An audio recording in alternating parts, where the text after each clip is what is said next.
Out here in the Montana wilderness, you learn to read the silence. You learn that some quiet means peace, and some quiet means death is holding its breath, waiting. On that day, the silence was the second kind.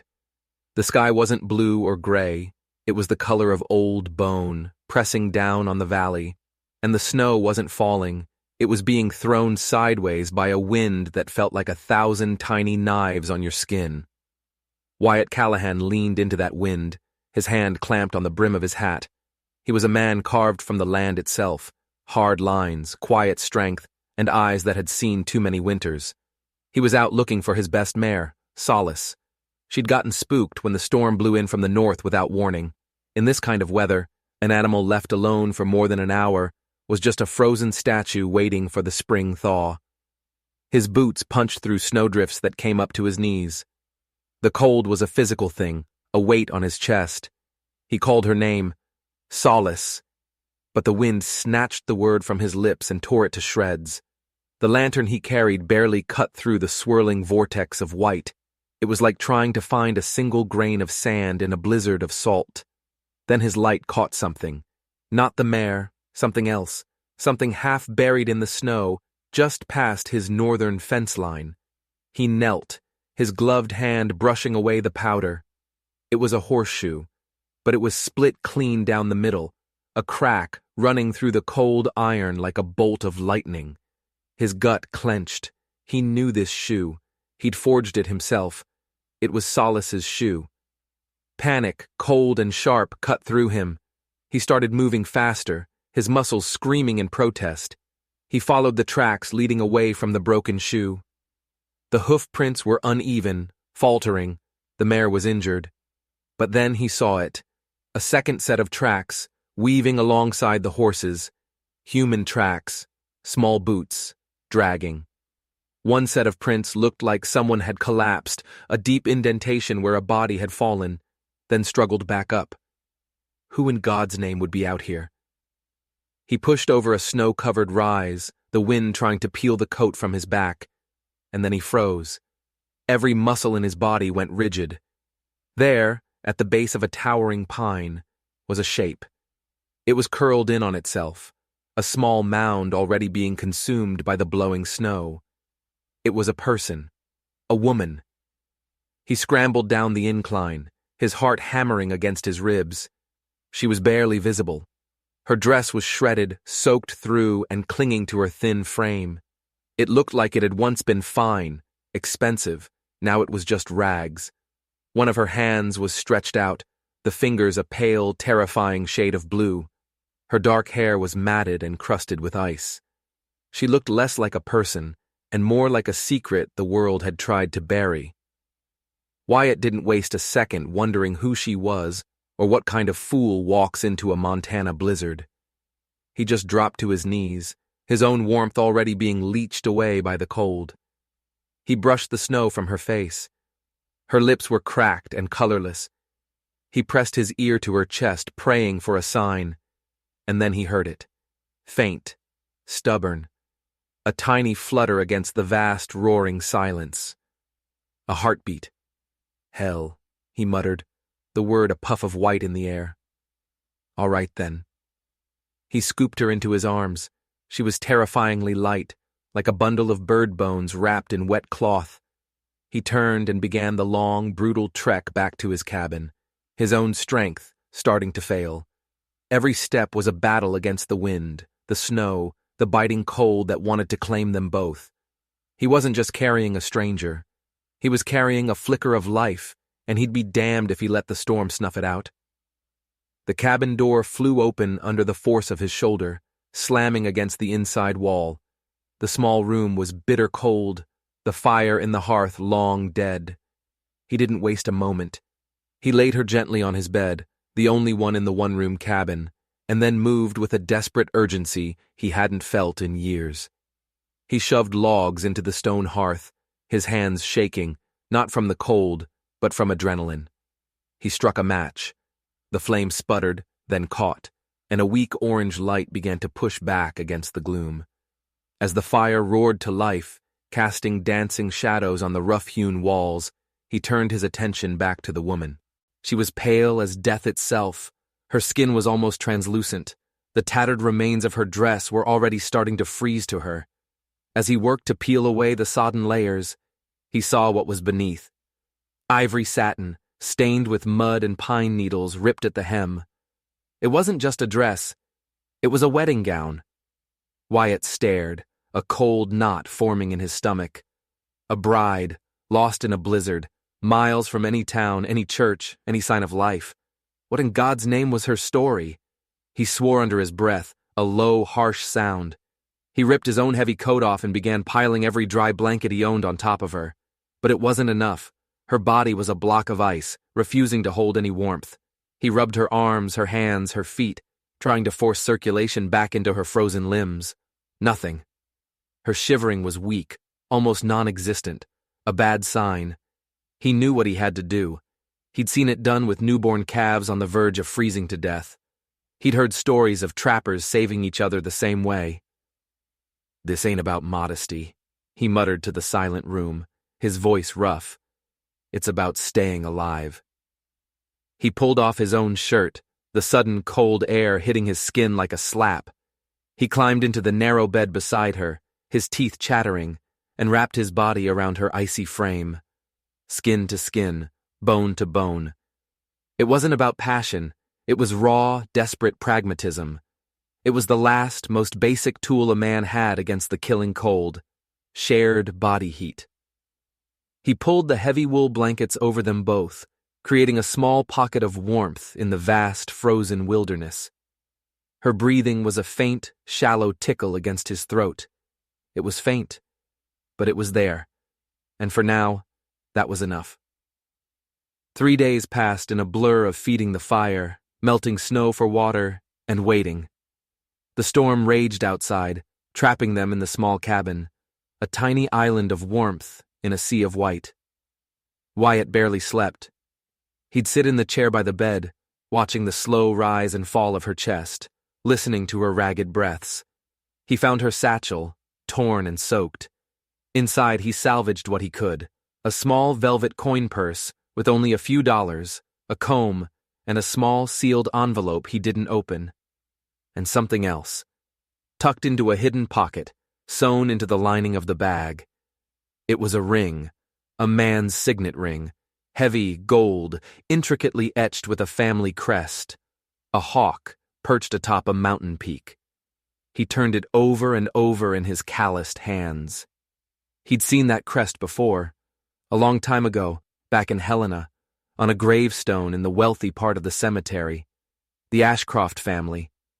They were legends in Montana. They didn't just own mines and railroads, they owned politicians. They moved mountains, both literally and figuratively. And they sure as hell didn't have daughters who ended up half dead in a blizzard, dressed in a ruined wedding gown. Something was wrong. Terribly wrong. He slipped the ring back into the satchel and hid it away. This woman, whoever she was carrying a secret far heavier than a gold ring. On the third morning, she finally opened her eyes, and Wyatt felt his own breath catch in his chest. Her eyes were the color of wild violets, the kind that bloomed for a single day on the prairie before vanishing. They blinked slowly, taking in the rough timber ceiling, the crackling fire, and finally, him. He was sitting on the stool beside the bed, watching her. Where am I?" she whispered. Her voice was soft, fragile but polished. It was the voice of wealth, of Eastern schools. "You're in my home," Wyatt said, his own voice gruff. He leaned back. "Name's Wyatt Callahan. I found you in the snow, out by my north fence. You were half dead." Her violet eyes widened. Her hand fluttered to her chest, then to her side, a flicker of panic in her expression. She was looking for her bag. "It's safe," he said, nodding toward the corner where he'd placed the satchel. "Didn't take anything." He'd put the ring back, right where he found it. Better to let her think he didn't know. Better to see what she would say. She hesitated, her gaze searching his face, looking for a threat. Finding none, she finally relaxed, just a fraction. Thank you, she whispered. He just gave a single, sharp nod. You got a name? A beat of silence. He could see the calculation in her eyes, the flicker of a dozen different lies. Lydia, she finally said. Lydia Bishop. Another pause. She was building the story brick by brick. I was working as a governess in Anaconda. There was some trouble. Her voice hitched, a perfect, practiced bit of vulnerability. I had to leave, in a hurry. A governess, right. A governess wearing $1,000 wedding gown and carrying the Ashcroft family crest. Wyatt didn't push. He didn't call her on the lie. He just stood up, stoked the fire, and turned back to her. Well, Lydia Bishop, he said, his face unreadable. You're safe here, for as long as you need. That night, as she slept soundly for the first time, curled beneath his quilts, Wyatt sat at his small wooden table, cleaning his rifle. He wasn't thinking about the rifle. He was thinking about the ring, about the Ashcrofts, about the lie she'd told with such convincing fear in her eyes. He knew one thing for certain. He hadn't just rescued a stranger from a storm. He had dragged something dangerous, something complicated, right into the heart of his quiet life. And the most terrifying part? He felt a strange, unfamiliar pull, a magnetic curiosity. God help him, he didn't want her to leave. The sun finally broke through the frost on the windows, slicing golden bars of light across the wooden floor. The world outside was quiet, blanketed in a thick layer of fresh snow. Inside, the only sounds were the crackling fire and the hiss of bacon in a cast-iron skillet. Lydia, as she called herself, was awake. She was sitting up in the bed, the heavy quilts pulled up to her chin, watching him with those unsettling violet eyes. She looked stronger today, the deathly pallor gone from her cheeks, replaced by a faint human flush. You slept through the night, Wyatt said. It wasn't a question. He'd been awake most of it, listening. Yes, she answered, her voice still soft.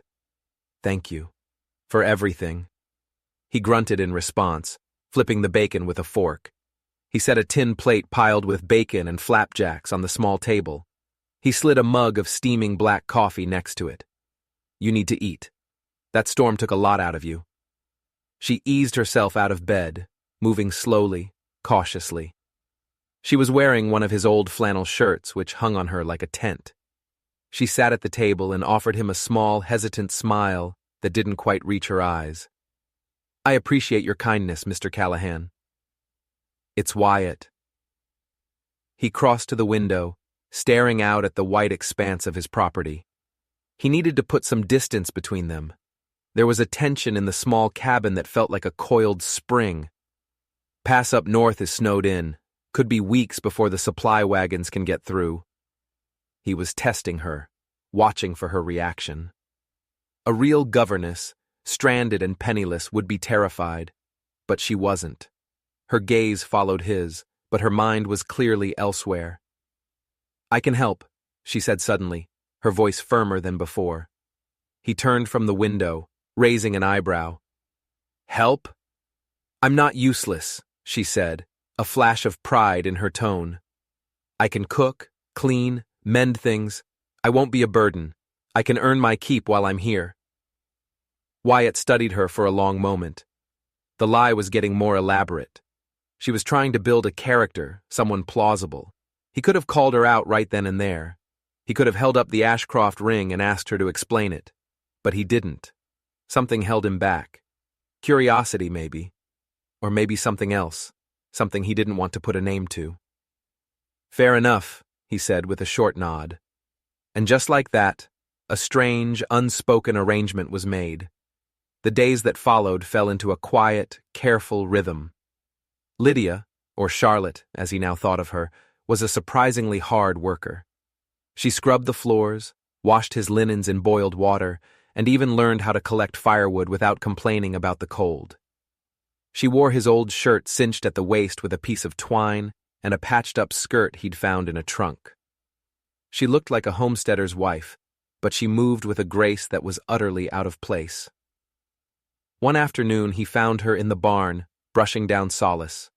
The mare, usually skittish with strangers, stood perfectly still, her head lowered, her eyes half closed in contentment. Lydia's hands moved over the horse's coat in long, confident strokes.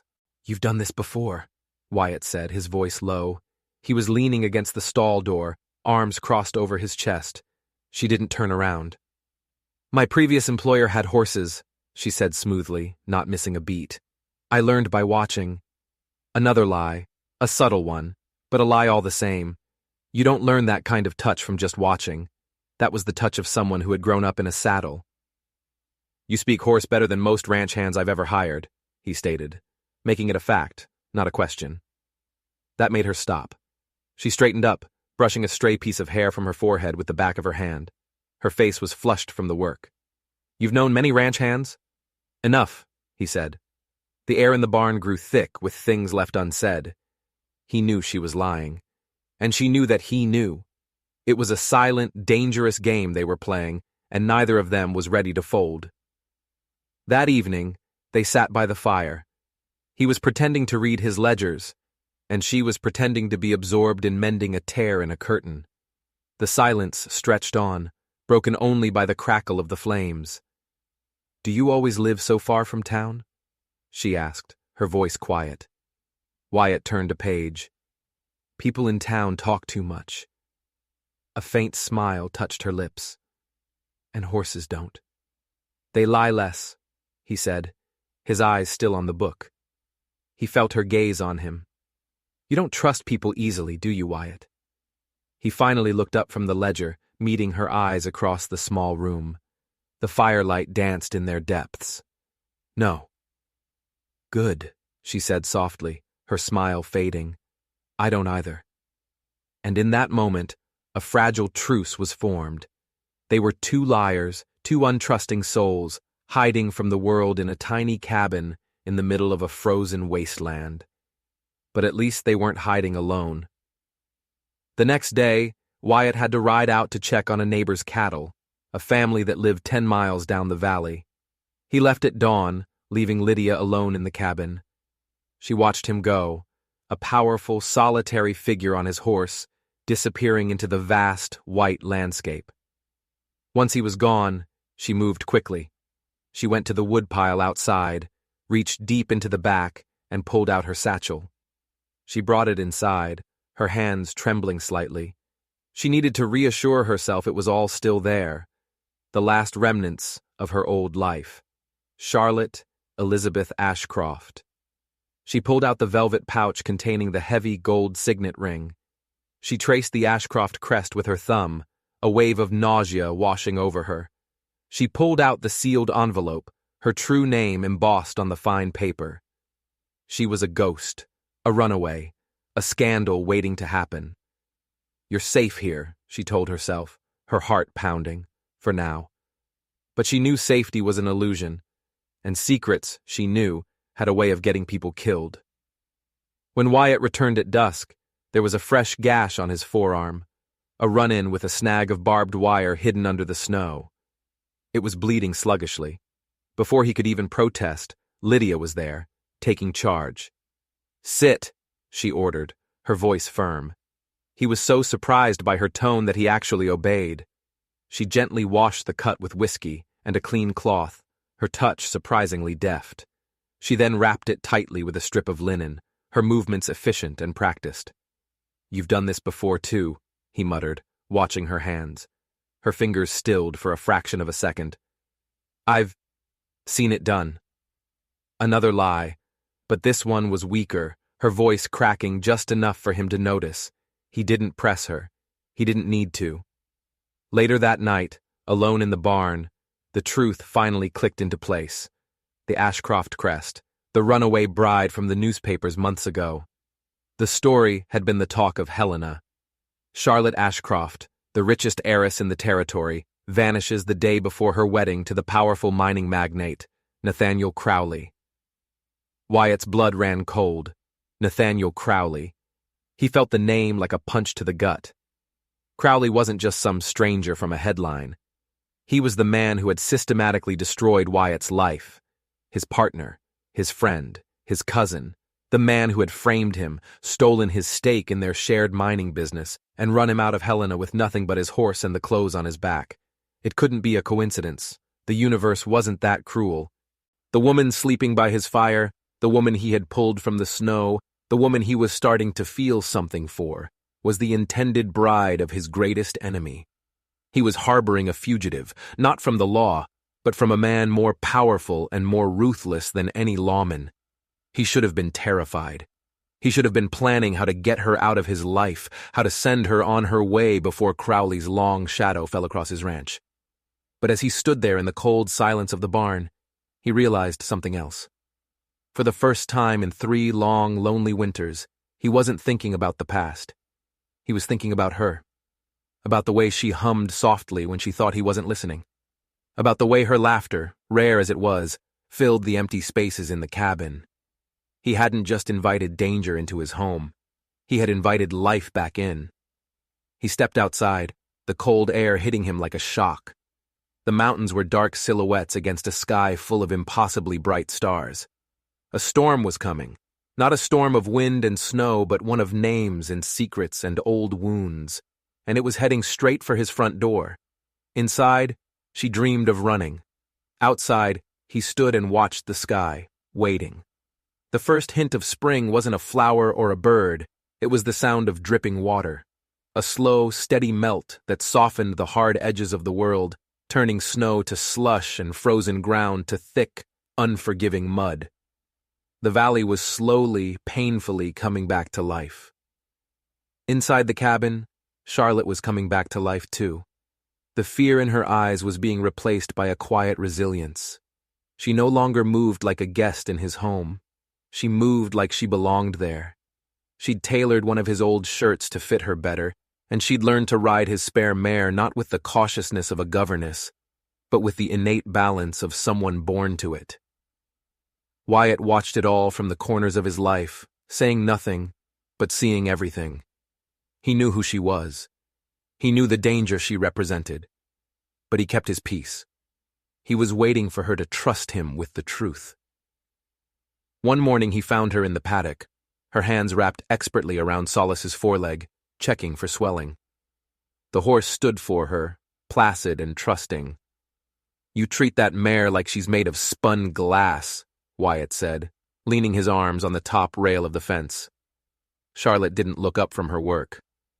"She's too proud to show when she's in pain," she replied, her voice soft. "You have to be gentle. You have to coax it out of her." Wyatt's gaze sharpened. "Is that your philosophy for horses or for people?" She finally looked up, her violet eyes meeting his. "Both." Later that day, they rode the eastern fence line together, checking for winter damage. The air was clean and cold. When a sudden gust of wind spooked her mare, Charlotte didn't panic. She reined the horse in with a firm hand and a series of soft, low commands. Commands that Wyatt didn't recognize. They weren't English. They sounded like French. His blood went cold. He pulled his own horse to a stop. "That wasn't a trick you picked up in Anaconda," he said, his voice flat. Charlotte froze.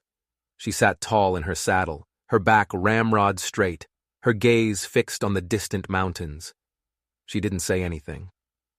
"That command," he pressed, his voice low and dangerous. "The way you handle a horse. You weren't watching from the corner of a stable, Lydia. You were trained, professionally." She finally turned to look at him, her face pale. The mask was slipping. "Sometimes watching is a kind of training," she whispered. Wyatt let the silence hang between them, heavy and suffocating. "My cousin used to say things like that," he said casually, watching her reaction. Full of clever words to hide what he was really doing. Her hands holding the reins tightened until her knuckles were white. "What? What cousin?" "Nathaniel Crowley." The name hit her like a physical blow. She flinched, a tiny, almost imperceptible movement, but Wyatt saw it. He saw everything. "We worked together years ago," Wyatt continued, his voice cold as ice. "Mining. He was a man with a talent for making other men feel small, for taking what wasn't his. I found out the kind of man he really was, so I left. Or rather, I was forced out." "What? What do you mean? She breathed, her eyes wide with a new kind of fear. Not fear of him, but fear of the connection he was drawing. Wyatt leaned forward in his saddle, his gaze boring into her. I mean, he built his empire on stolen deeds and broken men. He bribed judges and bought sheriffs. I called him on it, and he buried me. He ruined my name, took my business, and ran me out of Helena. He took everything from me. He paused, letting the weight of his words sink in. You know him, don't you, Charlotte? He used her real name. The game was over. Her face crumbled. The carefully constructed walls of her lies turned to dust. She looked down at her hands, unable to meet his eyes. I did, she whispered, her voice barely audible. Once. Back at the cabin, the silence was a living thing. It filled every corner of the small room. Charlotte cooked dinner without a word, her movements stiff and mechanical. Wyatt didn't press her. He just waited. Finally, as they sat across from each other at the small table, the firelight flickering between them, she spoke. What would you do, she asked, her voice trembling, if the person you were supposed to spend your life with turned out to be a monster? Wyatt's eyes, dark and haunted, lifted from his plate. You're asking the wrong man. I already know the answer to that. A single tear rolled down her cheek. Then you understand, she choked out. You understand why I ran. Wyatt didn't move. You ran from Crowley. Her jaw trembled, but she met his gaze. He wasn't just my fiancé. He was a cage, a beautiful golden cage, and the door was about to lock forever. And then, the whole truth came tumbling out. My name isn't Lydia Bishop. It's Charlotte. Charlotte Elizabeth Ashcroft. The name hung in the air. The name of a dynasty. The name of a scandal. The Ashcroft girl, Wyatt said, his voice flat. He leaned back in his chair, the wood creaking in protest. The runaway bride. My father arranged the marriage before he died, she explained, her voice gaining strength as she finally spoke the truth. It was a merger of fortunes, a business deal. I was the price. But I couldn't do it, Wyatt. I saw how he treated people, like they were pawns on his chessboard. I saw what happened to his first wife. She fell from a balcony. They called it an accident. Wyatt flinched. He remembered that too. Another scandal Crowley had managed to bury. They sat in the heavy silence, two survivors of the same man's wreckage, their paths now impossibly, terrifyingly intertwined. Why didn't you tell me? Wyatt finally asked, his voice softer now. Charlotte looked at him, her violet eyes glistening in the firelight. Because you were the first person who saw a woman, not a name. You saved me without asking what I was worth. I was afraid to lose that. Wyatt stood up abruptly and walked to the fireplace. He gripped the wooden mantel, his knuckles white. The world had just shrunk to the size of this tiny room, and the danger outside felt like it was pressing in on the very walls. You need to know something, Charlotte, he said, his back still to her. Crowley is not the kind of man who lets things go. He's not going to stop looking for you. I know, she whispered. He won't stop just because you found a cabin in the woods. I know that too. Wyatt finally turned to face her, his expression grim. Then we'd better be ready. Before Charlotte could respond, there was a knock on the door. It wasn't a friendly knock. It was a hard, sharp, impatient sound that echoed through the small cabin like a gunshot. Wyatt's hand instinctively went to the pistol he kept holstered on the wall.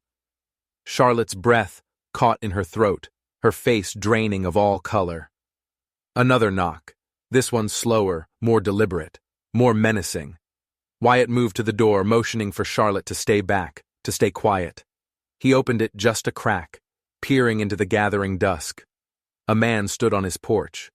He was tall and thin, dressed in an expensive, long gray coat that seemed completely out of place in the rugged wilderness. His boots were polished to a mirror shine, despite the mud. A polite, predatory smile stretched across his sharp features. Good evening, the stranger said, his voice as crisp and clean as his coat. I'm looking for a Mr. Wyatt Callahan. You found him, Wyatt said, his body blocking the doorway. The man's smile didn't falter. My name is Gideon Bell. I'm a private investigator, retained by Mr. Nathaniel Crowley. He tipped his hat slightly. I'm looking for a young woman, fiancée of my employer. You may have heard of her. Charlotte Ashcroft. Wyatt's face was a mask of stone. Never heard the name. No woman here. Belle's eyes, cold and gray as a winter sky, flickered past Wyatt, trying to get a glimpse inside the cabin. That's a shame. Mr. Crowley is a very generous man. He's offering a reward, $50,000, for her safe return. $50,000, enough to buy this entire valley, enough to rebuild a man's life 10 times over. I'm not interested, Wyatt said, his voice a low growl. Belle's smile finally vanished. It was replaced by something colder, something much more honest.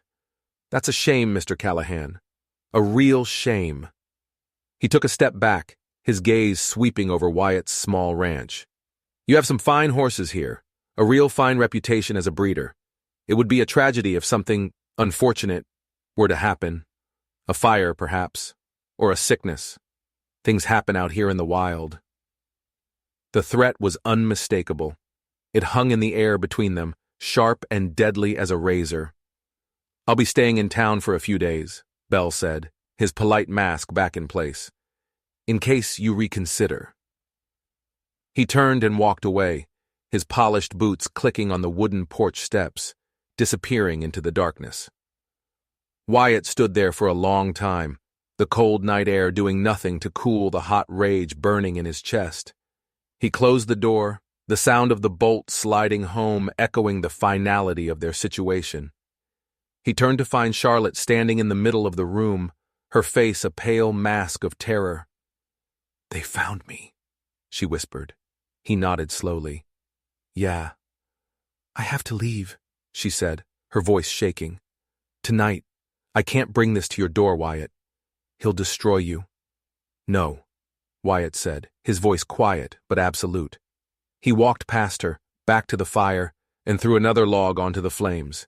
It roared back to life, spitting embers. You're not going anywhere. You don't understand what he's capable of. I understand perfectly, he said, turning to face her, his eyes blazing with a fire of their own.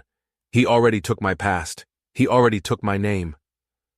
He crossed the floor in 2 long strides, stopping just inches from her. I'm not letting him take my future. He reached out and cupped her face in his hands, his touch surprisingly gentle. I'm not letting him take you. And in that moment, all the fear, all the lies, all the running finally shattered. She reached up, her hands trembling, and pulled his face down to hers. She kissed him. It was a desperate, frantic kiss, born of terror and a strange, sudden hope. It was the kiss of 2 people with nothing left to lose and everything to fight for. Outside, the wind began to howl, but inside the small cabin, a different kind of storm had just begun, and this one had the power to burn everything to the ground. The morning was cold and gray, the sky hanging low over the valley like a shroud. The world felt like it was holding its breath. Charlotte stood on the porch, wrapped in one of Wyatt's heavy coats, a cold mug of coffee clutched in her hands. She hadn't slept. Every creak of the cabin, every gust of wind had sounded like Gideon Bell returning to make good on his threats. Wyatt stepped out onto the porch behind her, his face grim. He didn't have to ask what she was thinking. He was thinking it too. He's not just waiting in town, she said, her voice a low murmur. He's watching. He already knew I was here. He was just confirming it. Yeah, Wyatt agreed, his eyes scanning the tree line, searching for any sign of movement. That means we don't have time. We have enough. No, Wyatt, we don't. She turned to face him, her eyes blazing with a desperate fire. Do you really think Nathaniel Crowley sent just one man? Do you think he plays by any rules? He owns judges. He owns sheriffs. That man Bell isn't an investigator, he's a message. And the message is that I belong to him. He'll burn this whole valley to the ground to get me back. He'll destroy you for helping me. I'm not afraid of him. Well, I am, she cried, her voice breaking. I'm afraid for you. The wind whipped a strand of dark hair across her face. Wyatt reached out and gently tucked it behind her ear. His touch was a small, steady anchor in the storm of her fear. She didn't pull away. "Last night," she whispered, her gaze locked on his, "you said you wouldn't let him take anything else from you." "I meant it." She took a small step closer, her voice dropping even lower. "Then let me go. Before he takes you, too." Wyatt's jaw tightened. He looked at her face, so raw and unguarded, and he saw the brave woman who had fought her way through a blizzard, the determined woman who had lied to survive. "I made a choice the day I carried you out of that snow, Charlotte. I'm not going back on it now. It's not fair to ask you to risk everything for me." "I'm not asking," he said softly. "I'm telling you. We're in this together now." He paused, a new hard light coming into his eyes. "And we're not going to win by hiding. We're not going to win by running. A man like Crowley only understands one thing: power, leverage. We're not going to run from him. We're going to fight him."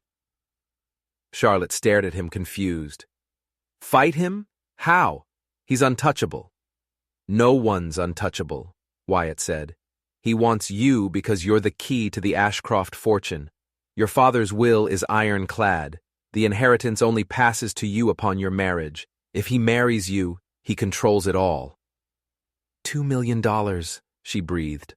An unimaginable sum. "Exactly," Wyatt said. "So we take away his reason for hunting you. We take away the prize." Her brow furrowed.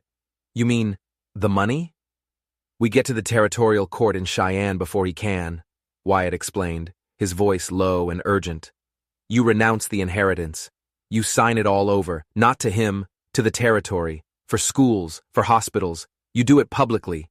You turn his greedy little war into a public spectacle. He can't fight that. He can't fight the entire territory. If there's no money, there's no motive. He has no more claim on you." The brilliance of it was staggering. It was audacious. It was insane. And it just might work. "But Wyatt," she whispered, "that money, you could use it. You could rebuild everything he took from you. Your name, your ranch." He shook his head, a faint smile touching his lips. "I'm already rebuilding it," he said, his gaze softening as he looked at her. "The right way this time." That afternoon they packed. They moved with a silent, frantic energy, knowing that every moment counted. Wyatt laid out a map on the table, tracing a route through the backcountry, a series of old logging trails and forgotten paths that Bell and his men would never think to watch.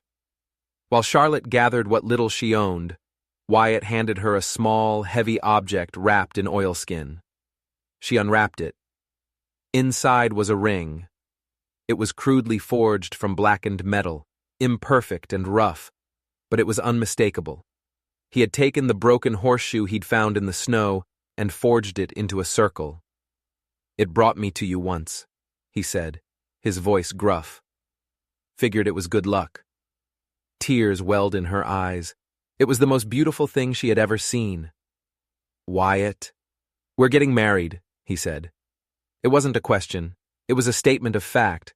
She blinked, stunned. "What?" "Tonight," he said. "Right here. I don't need a preacher or a church to tell me what's true. A man like Crowley thinks he can own you, that you're his property. Well, if you're my wife, you're not his anything. It's a legal shield, Charlotte. A fortress."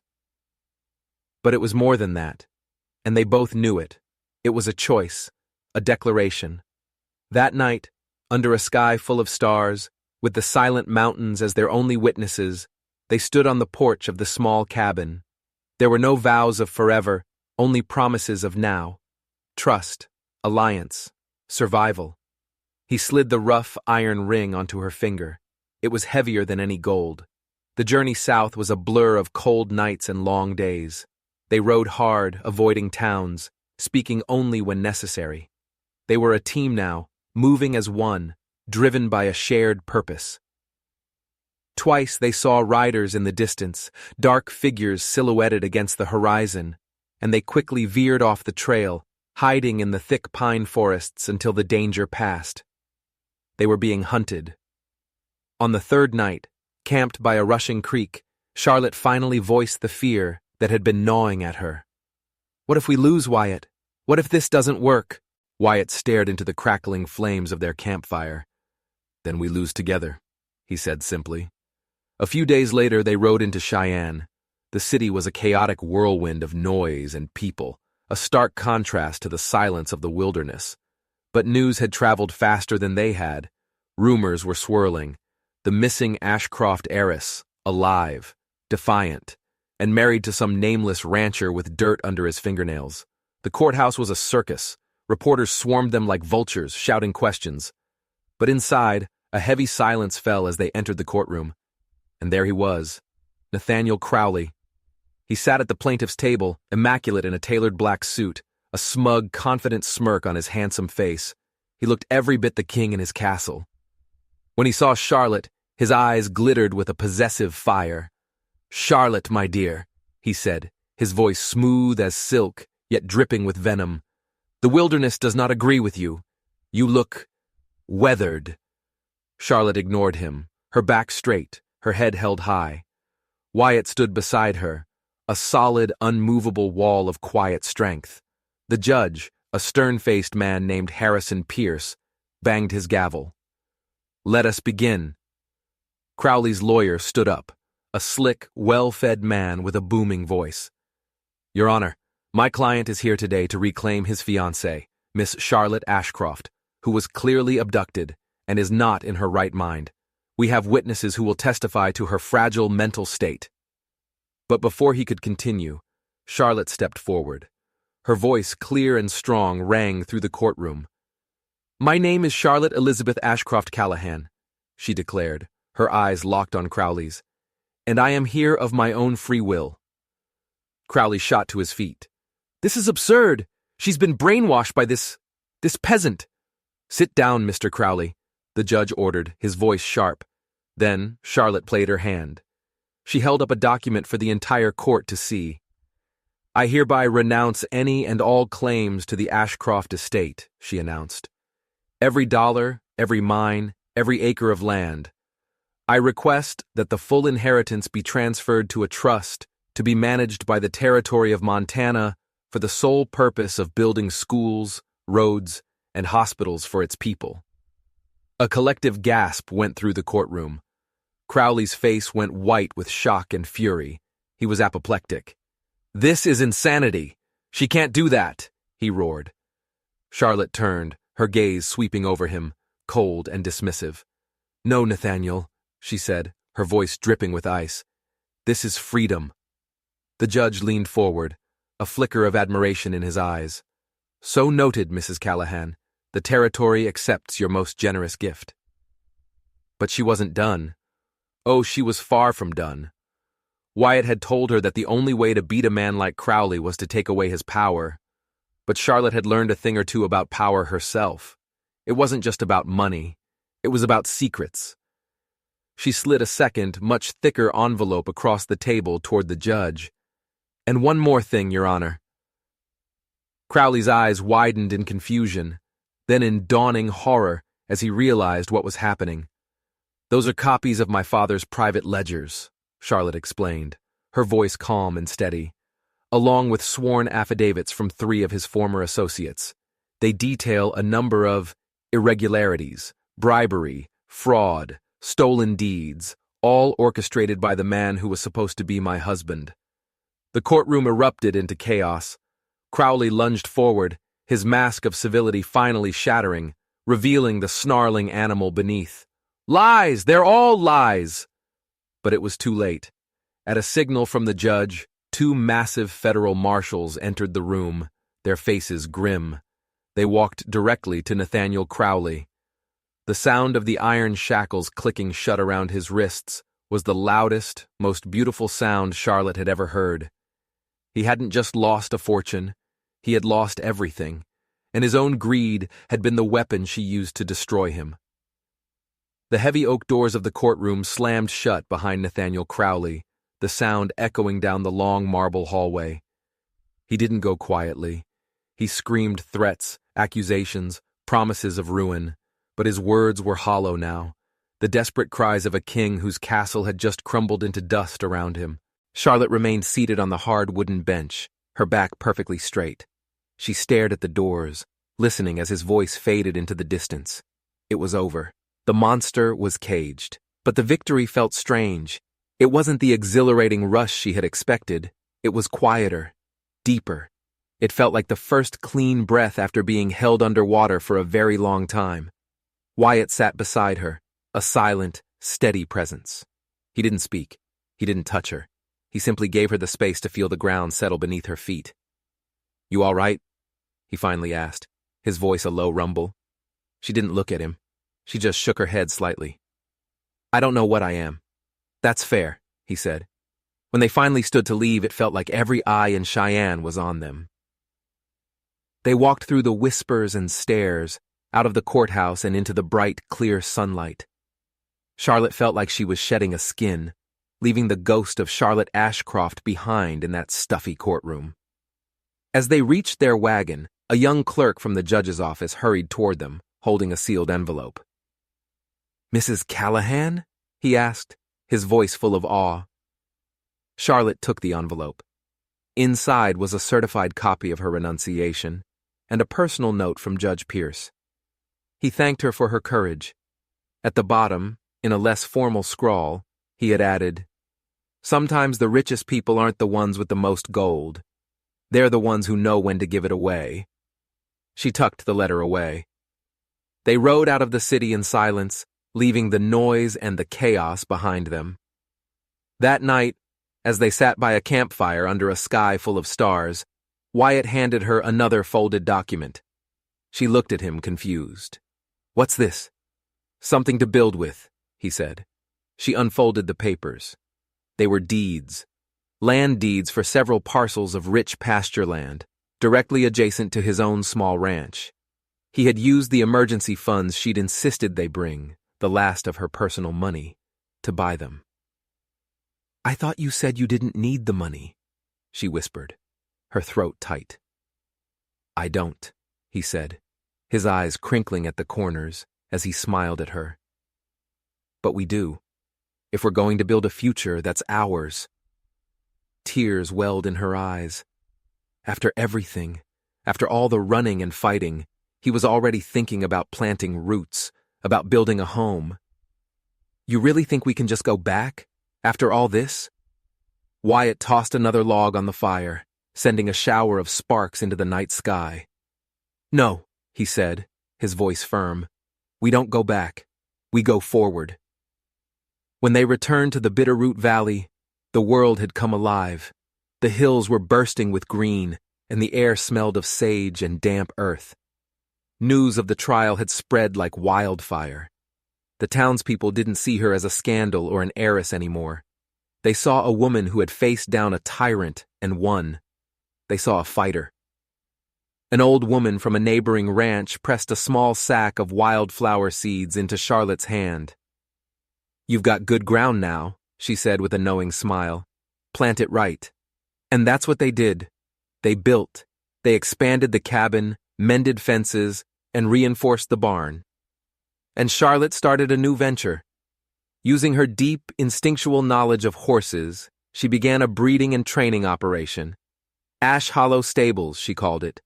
A quiet nod to her past, now reclaimed and reshaped by her own hands. Her horses became legendary. They were known not just for their speed and strength, but for their steady, intelligent temperament.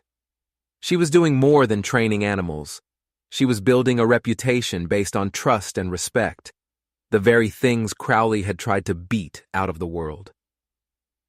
Wyatt watched her, a quiet pride in his eyes. He saw how people looked at her now. They didn't call her the Ashcroft girl anymore. They called her Charlotte. And it was enough. One evening in late June, they sat on the porch, watching the sun dip below the mountains, painting the sky in shades of orange and purple. The baby inside her, a tiny, fluttering promise of their future, was quiet for once. "Do you ever miss it?" Wyatt asked softly. "The money? The power?" Charlotte thought for a long moment.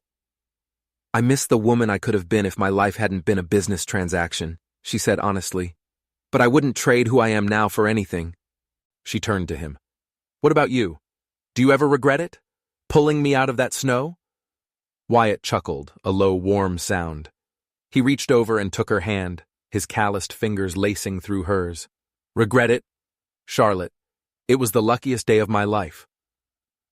He looked at her, his gaze full of a love so deep and steady it took her breath away. "You weren't supposed to survive that storm." "No," she whispered. "I wasn't." "But you did," he said, his voice thick with emotion. "And I was there, and now here we are."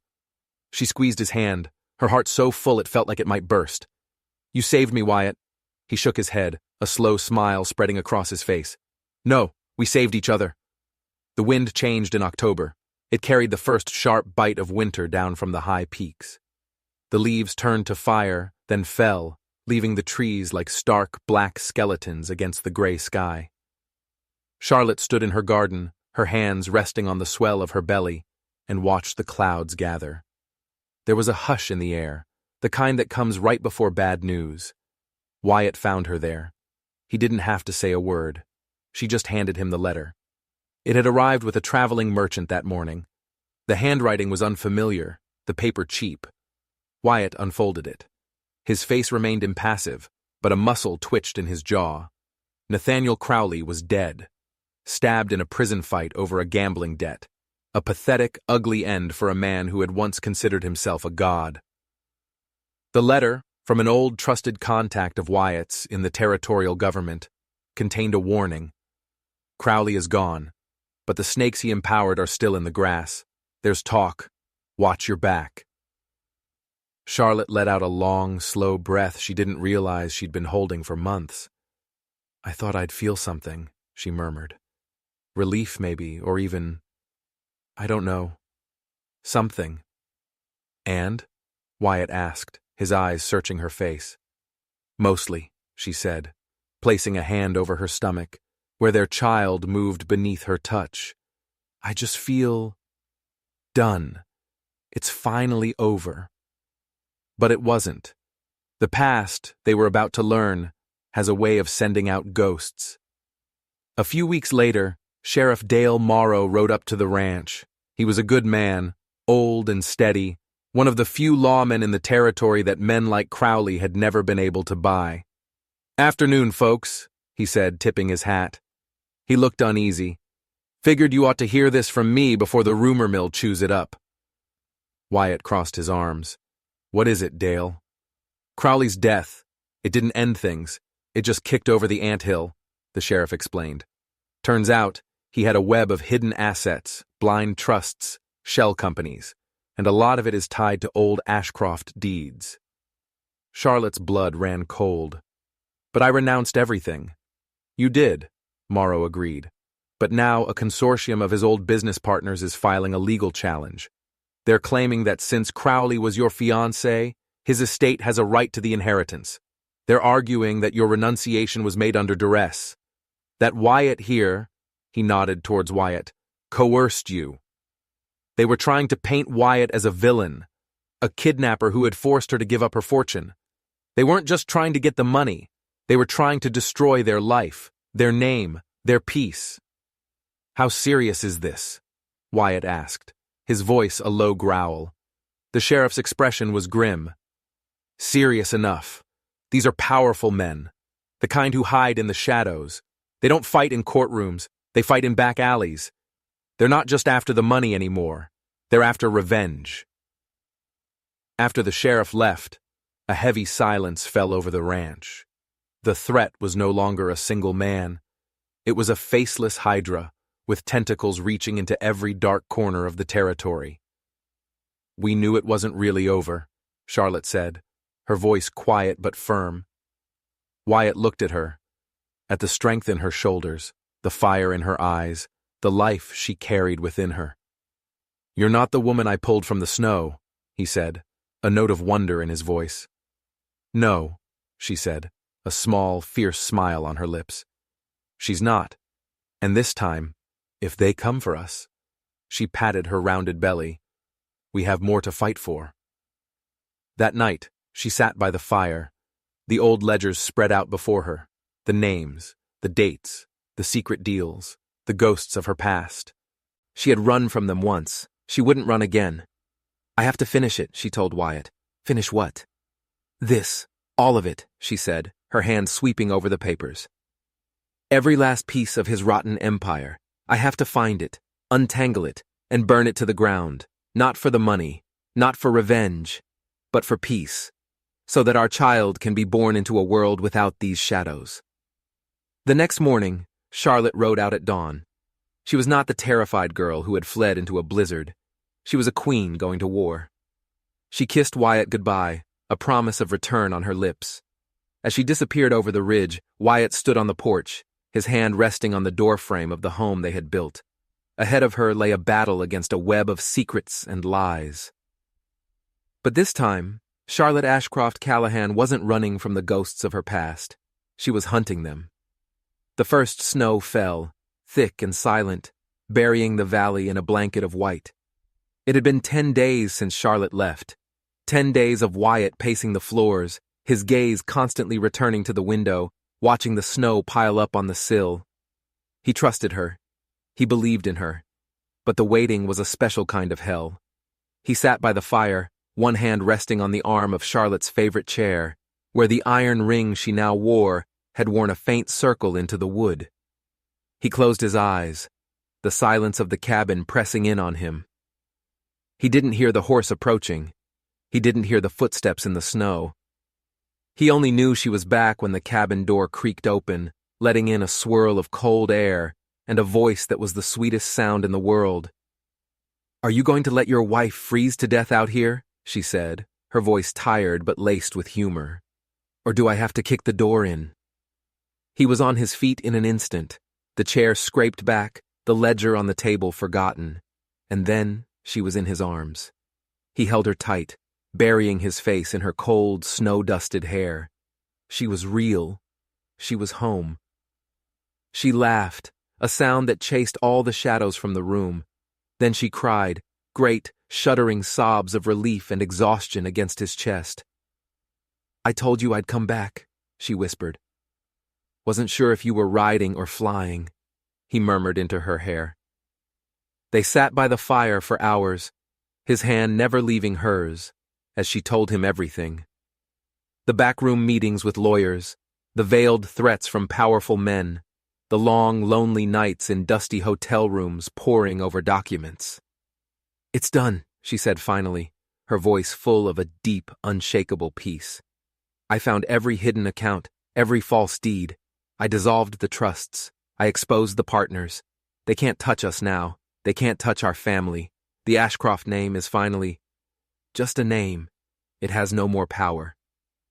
Wyatt pulled the old, cracked horseshoe from his pocket. He had kept it all this time. "You think this is still good luck?" he asked, a smile playing on his lips. Charlotte took it, her fingers closing around the cold, rough iron. "I don't think it was ever luck, Wyatt," she said softly. "I think it was a choice. We chose this. We chose each other." Their daughter was born in the heart of winter, during a raging blizzard, as if the world wanted to test them one last time. They named her Rosemary Ash Callahan, Rosie. She had her mother's dark hair and her father's steady, clear eyes. Spring came, and the valley bloomed. Ash Hollow Stables thrived, becoming more than just a ranch. It became a sanctuary, a place where people, especially women who had seen the harsh side of the world, could come to find their footing, to learn to ride, to learn to be strong. Charlotte didn't just teach them how to handle a horse. She taught them how to stand on their own. One evening, as the sun was setting, Wyatt found her standing by the north fence line, right where it all began. The snow was long gone, replaced by a carpet of green grass and wildflowers. He came up behind her, wrapping his arms around her waist, holding her close. Rosie was asleep in a sling on her chest. "Do you ever think about that day?" she asked, leaning her head back against his shoulder. "Every single day," he admitted. She smiled. "I wasn't supposed to survive that storm, you know." He kissed the top of her head. "No, you weren't, but you were too stubborn to die."